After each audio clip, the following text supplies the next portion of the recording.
This is a series of paintings of musical icons of the 20th century.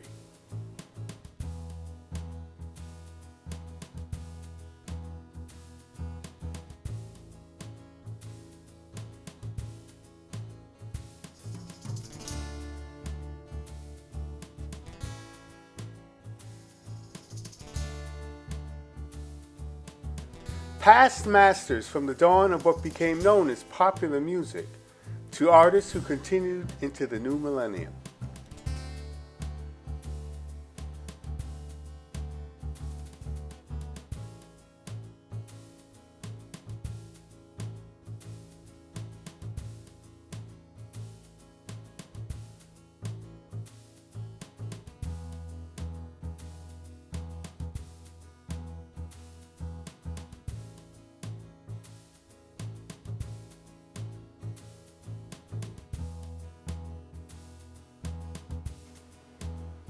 All American popular music stems from black music, black American experience.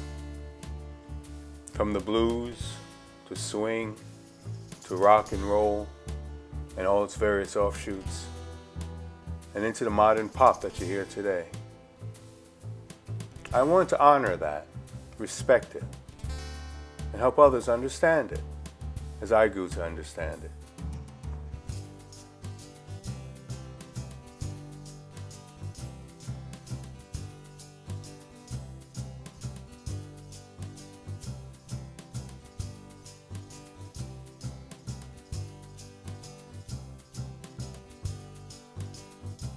My mother was a jazz freak. My mother was a collector of jazz records and a lover of jazz and music in general. She loved show tunes. She loved pop music.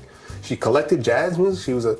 She had encyclopedic knowledge of certain types of music, which I've inherited.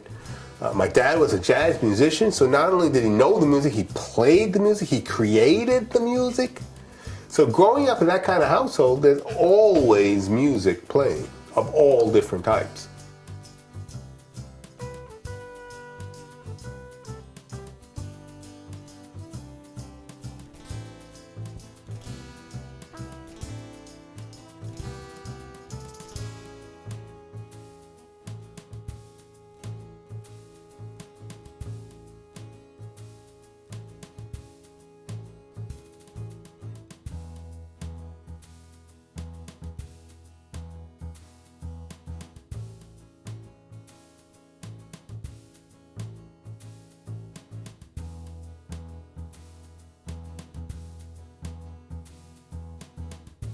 My house was like a few other houses in Queens where the jazz musicians would congregate. They'd come over and mom would be cooking something, and so she'd cook for whoever came over, a big pot of something for a whole bunch of people.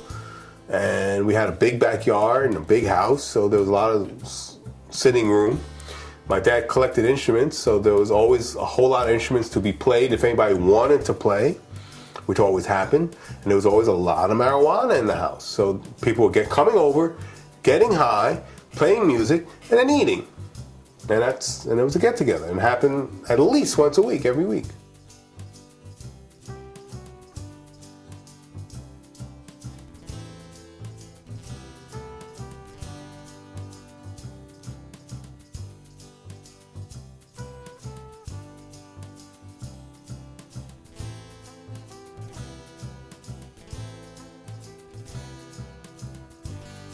I didn't know who these people. They were like one of a billion people who would come over. I didn't know who was someone I should cozy up to more so than the other guy who never worked but was a great player, because there was a lot of that. You got a lot of Clark Terrys and Billy Taylors and Betty Carters, but you also had a lot of guys who couldn't get work but were better than these other people. Seriously. But couldn't get work for whatever reason. But your father? Oh, he could, of course, yeah. He'd always told me about that. He'd always say, yes, I know you worship them Beatles, but that's all a marketing game right there. That's all marketing and white marketing. But there are guys out there, 4 guys out there, who ain't white, who don't have mop haircuts, and ain't got no teeth in their mouth, and as black as sin, who can play the Beatles, play circles around those guys, write circles around those guys, but can't get arrested. And he'd bring these people over to the house, or take me to their houses, or take me to where they're playing, and it'd blow my mind. I still listen to the Beatles, but I'm just saying he was right. But because they weren't white, and because they weren't telegenic, and because they didn't have a dynamite manager, and didn't have the right suit and the right gear and the right circumstances, they died in poverty.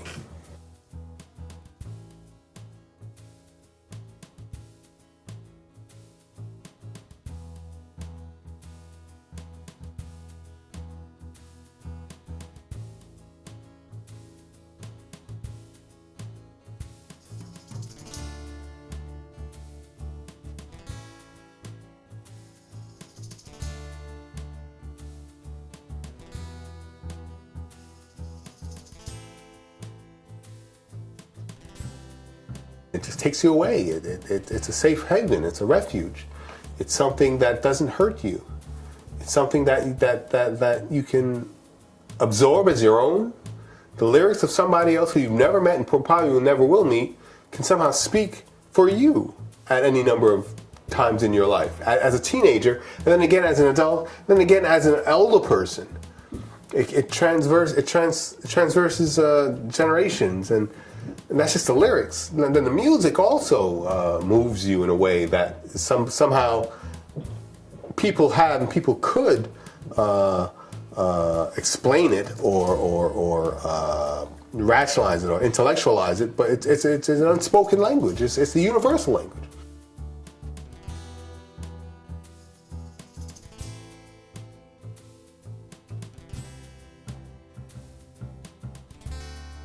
It's the beat of our heart. It's the blood in our veins. You know, it's the movement of our arms, the melodies. You know, it's who we are. It's a audible manifestation of life. And sometimes it's so beautiful, it's heartbreaking. It'll make you cry. Sometimes it'll make you laugh, or not laugh, just smile. Just have an internal smile. Where you'll listen to it and you won't necessarily smile, but inside you are grinning like an idiot because it just makes you feel so good, you know. And it's a beautiful thing. And God bless the muses, and thank you God for giving it to us. So who you know, wherever it came from, you know, it's a beautiful thing.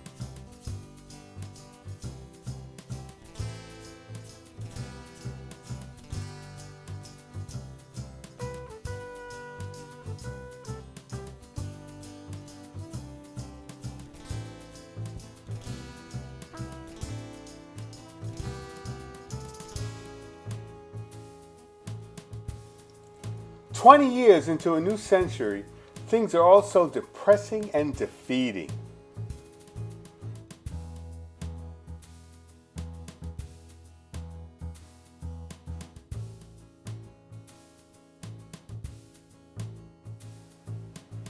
After many years channeling despair and painting an apocalyptic future, I felt it was more healthy for me to turn around and reflect.